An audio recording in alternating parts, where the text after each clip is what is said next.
Paano magmahal ang isang heart evangelista?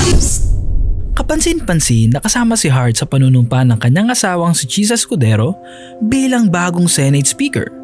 May kita sa Instagram post si Hart ang pagka-proud sa asawa.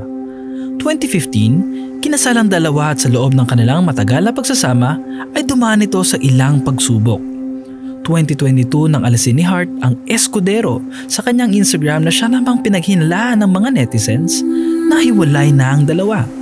May mga chismis noon na spotted raw si Cheese na may kasamang babae sa isang bar, ngunit walang matibay na pruweba ang mga ito. Nagkaroon ng renewal of vows sa mag-asawa noong February 15, 2024 at sa interview naman kay Boy Abunda, inamin ni Hart na nagka-rough patch ang kanilang pagsasama at nabanggit rin ni Hart na nakunan siya ng 4 na beses.